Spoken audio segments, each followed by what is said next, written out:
Alors comment ça va les petits potes? Moi j'ai bossé jusqu'à pas d'heure hier soir pour avancer sur notre présentation. Comme vous j'imagine, hein? Ouais. Bah moi j'ai bien bossé mon basket, mais bof sur le projet. Ok, mais tu sais que tant que tu rédiges pas ta partie, on est un peu bloqué en fait. Et comme c'est toi qui maîtrises le mieux cette partie-là, c'est dommage. C'est le maillon faible de notre chaîne de valeur. Non, mais ça vous va si je rédige ma partie en dernier? Mais vraiment je la fais à fond? Et non, parce que quand tu emballes un canapé avant d'avoir fabriqué les accoudoirs, ça ne fonctionne pas.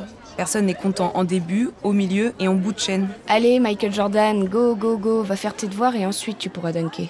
Tu vois la diff? Hé, Ah ouais? Explique du coup.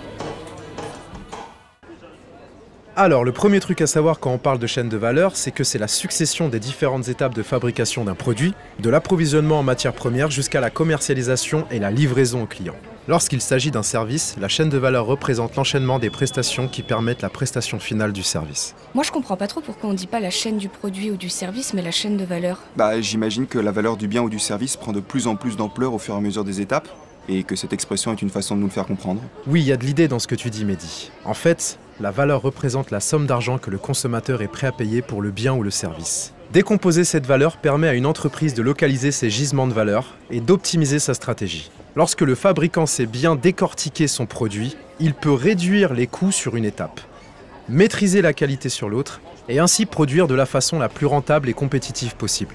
On a vu dans le cours sur les avantages comparatifs et absolus qu'il était plus avantageux de faire produire dans les pays où le rapport qualité-prix est le meilleur.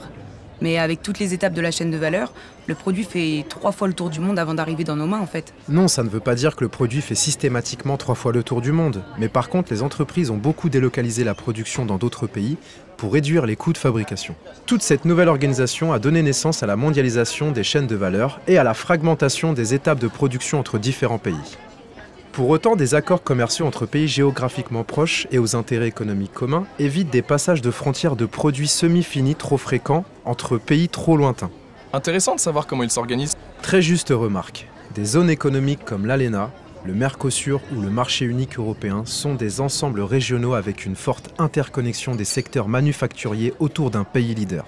L'Europe, centrée sur l'Allemagne, se spécialise dans l'automobile ou les produits pharmaceutiques, quand l'Asie, la Chine en tête, est massivement engagée dans le secteur manufacturier bas de gamme. On a vu ces dernières années qu'on était tous très dépendants de la Chine en termes d'approvisionnement. On se souvient quand même qu'on a tous failli pas avoir de cadeaux à Noël pendant la crise Covid. Tu caricatures un peu, mais dans le fond, tu as raison.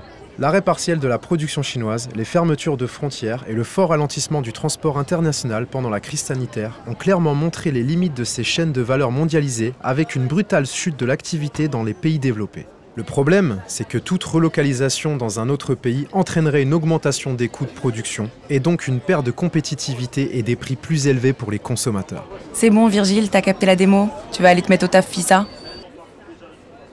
Chaîne de valeur, toutes les étapes du processus de fabrication d'un bien ou d'un service, de l'approvisionnement à la commercialisation finale du produit.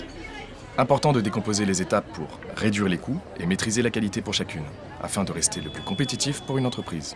Qui dit mondialisation des chaînes de valeur, dit fragmentation des étapes de production entre plusieurs pays. 2020, crise sanitaire. Importante rupture d'approvisionnement et chute brutale de l'activité des pays développés. Conséquences, relocalisation des activités, augmentation des coûts de production, prix plus élevés pour les consommateurs. Tu vois la diff? Hé, Ah ouais? Explique du coup.